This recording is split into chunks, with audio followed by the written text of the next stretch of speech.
I suppose it's about time this legal show spent more than 5 seconds in a courtroom. She-Hulk, Attorney at Law, episode 3. So this one deals primarily with Neil Blonsky's, no, not Neil, Emil. I was confusing him with the director for a second. Uh, Emil Blonsky's attempt at getting parole. So that's the Abomination. That's Tim Roth returning again, guesting in the role. So Jen is working that. That gives us the opportunity for additional appearance from Wong, because he obviously is a witness to exactly how the Abomination got out and was in that cage match. So there's that. In addition, we have a B plot around the jackass prosecutor that we saw in the first episode, suing a shapeshifter for defrauding him by appearing as the rapper Megan Thee Stallion, and to whom he lavished gifts, claiming to believe that it was actually her. So, I mean, as far as structurally goes, this makes a lot of sense. A plot, B plot. It's even called out by Jen. Oh, hey, A plot and B plot coming together. So yeah, that's there. It's structured well enough. The effects, they're really hit or miss. And I don't just mean like some people's effects. I mean like on She-Hulk, on Jen. Because like the scene where she is in Holloway's office when Wong first shows up, she does not look well integrated into that set at all. She looks really bad in that scene. I don't know if part of the problem is she's got her hair up, and like without the movement and flow of the hair to like add a little bit more life to it, it just looks even more out of place. There are other times, like during the action scene towards the end at night, she looked fine. She looks best, ironically enough, during the segment where she's appearing on the news, in which case the character is very clearly against a green screen and an artificial background. So what a shock. The artificial creation looks best against an artificial background. But like that does sort of demonstrate the fact that it's not necessarily that the effects work is inherently bad on her, but that it is being done in a way that is not working in all the situations and scenarios it's being placed in.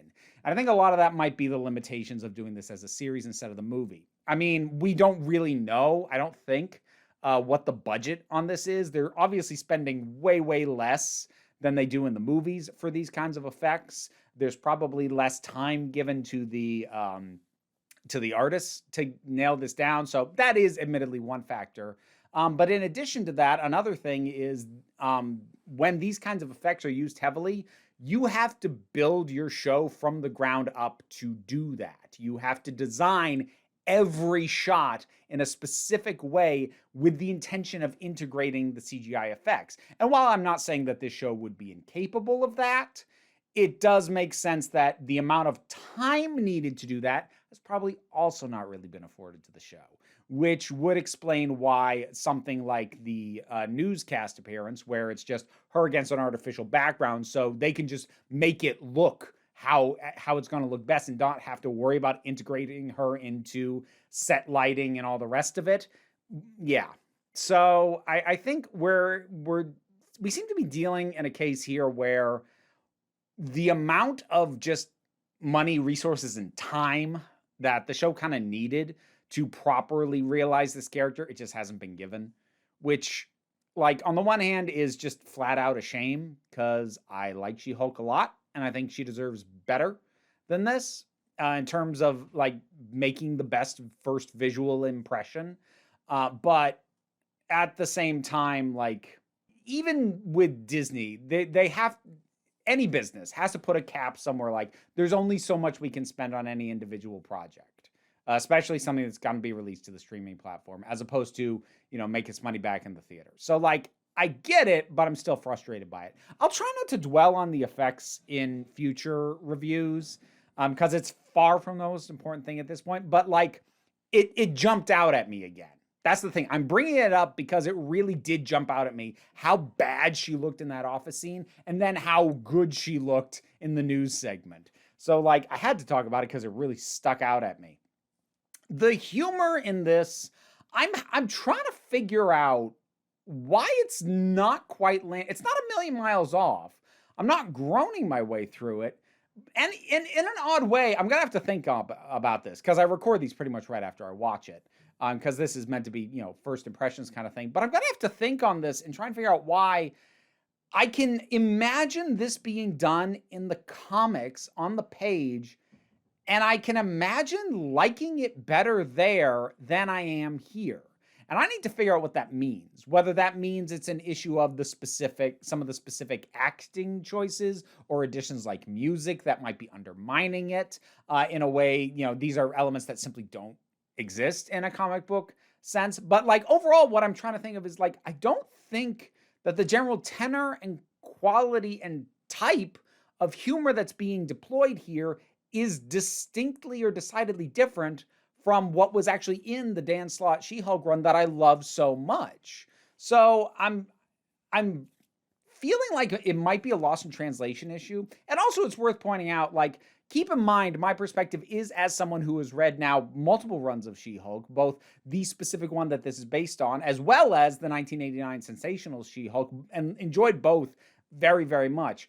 And God, it was years and years and years ago I said this, so nobody probably remembers. But I have said in the past, I do think if you have the choice, you're probably the best way you're going to experience something that's been adapted from a comic book or a book or whatever is to see the adaptation first and then take in the original, because it's nearly always a case of there was stuff cut, stuff altered, and maybe even for the best for the new medium. But like, if you watch the adaptation, you can appreciate it as its own thing. Whereas if you know the original work well, you're just kind of cataloging all the differences and all the changes. And like, I'm not doing that a ton because it's not a direct one-to-one of the precise storylines, but like that is impacting my enjoyment. I'm like, I've liked this better in a different setting, in a different medium than I did now. Why? And I think it might honestly be just a combination of a ton of little things. Whether it's like little things about the ways in which the visuals are done, little bits about the performance choices for some of the characters, whereas the performance I would come up with in my head, reading them on a comic book panel, would be in a way that makes the most sense to me, and maybe little changes and little alterations from how I would have imagined in my head are just adding up to make this feel just slightly not quite properly aligned. I'm not sure. I don't know. I guess I didn't find the idea of the Abomination's parole all that interesting in the first. I mean, I liked Tim Roth. I find him to be a very charming actor, actually. And the whole like 7 soulmates thing that, people had speculated like how much you want to bet the 7 soulmates are like, it's going to be the Thunderbolts and he's going to get out and he's joined that team and those are his soulmates. And at least as of right now, it's just panning out to be, no, we're just playing this gag straight, which is a weird choice just because this extension of it, of having all 7 of them show up, it's the same joke. It's the same joke that was already made originally with him saying, I have 7 soulmates, and now we're just seeing them. The joke has not evolved in any way, except they're all dressed exactly the same, which makes it seem more like he has started a cult, except they don't seem to be going for that angle. So like, it's weird and muddied, and visualizing it doesn't actually move the gag forward. It doesn't evolve the gag, and it brings up questions that the thing doesn't seem to really want to answer. I am appreciating Jen's frustration with sort of the narrative of her life and her existence not being something she has control over, and her frustration with that. Because this is something that Ms. Marvel touched on a little bit, in terms of like how social media would impact, someone suddenly having superpowers, and what, these people's perspective would be. And this does it a bit more. Like, how is this impacting her ability to do her job? Because no matter what she is doing, no matter what her legal expertise is, people want to talk to her about She-Hulk stuff. Either talk to her about it or just talk about it in her absence. And yeah, that's got to be infuriating. And I feel like that's a solid enough angle. I hope that they can find something more meaty over on that angle to really dig into, because right now it's kind of just been hitting the same note for the most part as when that guy first said She-Hulk and she was like, oh, I hope that doesn't stick. Again, like, a lot of the jokes feel like they are reiterations of jokes the show's already made. and not in like a callback way, but more in a, yeah, this is that same joke. And that's actually kind of how I felt about, I forget his name now, but the guy who was suing the shapeshifter, because like we'd already seen him in the first episode and he was a pompous macho jackass, and now he's back and he's a pompous macho jackass in the exact same way. And like it evolves a little bit in terms of the scenario that he's been put into. Like a character like him makes sense in that scenario. So that might be more a case of we need a character who will be like this. Oh, well, we've already got one. Let's just use this guy again. But, you know, I was bored with him pretty quick. I wanted to like the shapeshifter more than I did. Because honestly, there's some really interesting legal questions about things like identity theft and fraud, or as is suggested by the shapeshifter's lawyer, the possibility of romantic or sexual role play. And there's a lot of interesting dynamics and like I said, legal questions that could really be delved into there. But I kind of lost interest the instant she impersonated the judge, because then it's like, well, okay, so you're just an idiot.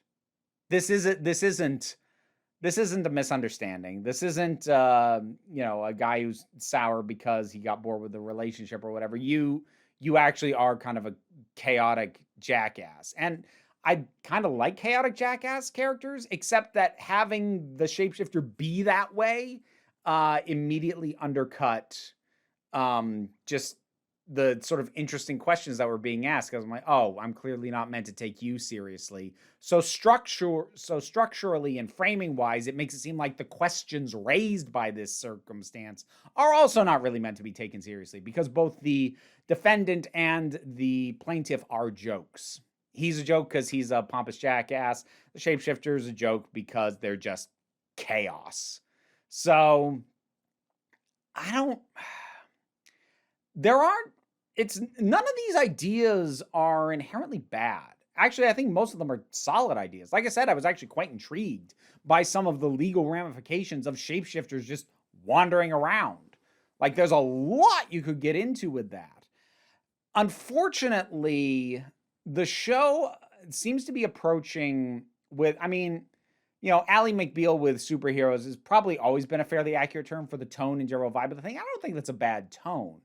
But I guess I had kind of hoped in the back of my head it would take the law and the legal perspective just a little bit more seriously than it does. Because in other things that I would consider to be legal comedies, they generally tend to play off of the pop culture understanding of how the law works. And this does as well, except that this is in a situation where there's a lot of legal questions that don't exist in our world that are actually interesting to dive into, but it's still doing that super surface pop culture understanding of law perspective on things. And it's not like I'm expecting this to like stand up to legal scrutiny. I don't expect that of this show, but I guess I would like it to examine its own premise and its own questions a bit more than it is. Oh, and something I'm just going to put on the record now, just in case it either does or doesn't work out for me.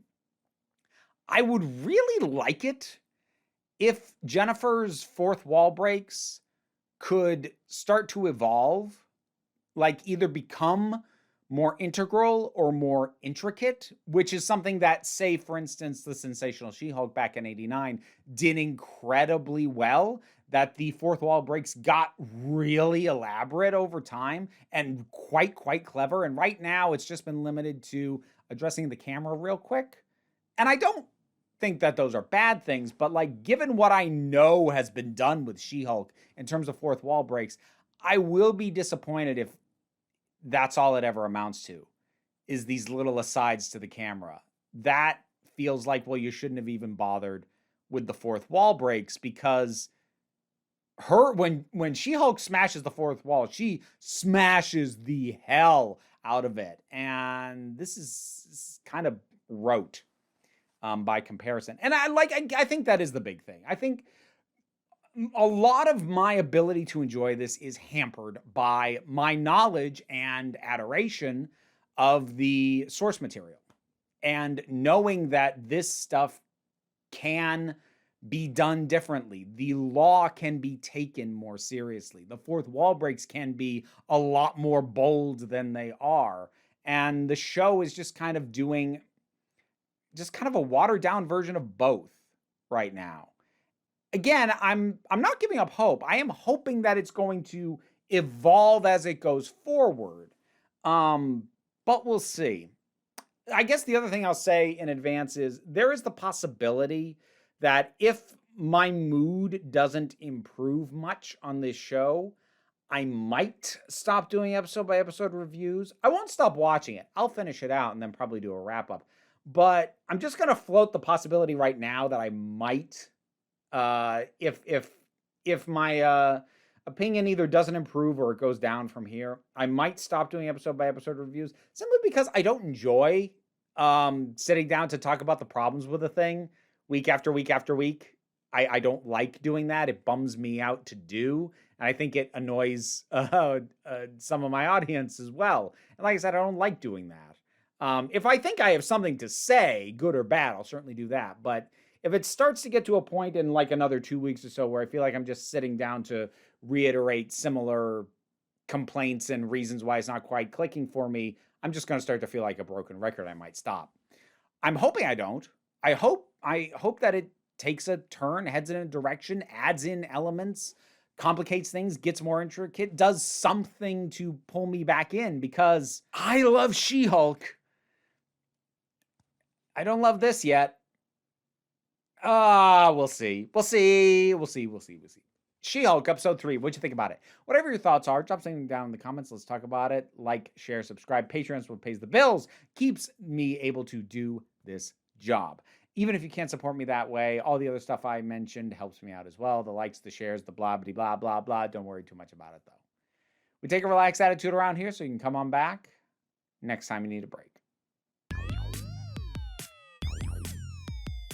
Time to give my thanks to my highest supporting patrons. That would include Robin Moore, Zubin Lutfullah, Tarak, the thing that goes doink in the anime, Oliver B., Melinda Walters, Emu Delkey, Theotha Boyd, Becky Sparks, Fernabi Likes the Poodle, Zach, Idolin, Tracy Scrabbit, Angry Casperl, Adam RDL Taylor, Shane Ross, Shaylee Gourlay, Brendan LaRose, and TT. If you want your name said while these guys try and distract me, consider looking at the rewards on my Patreon.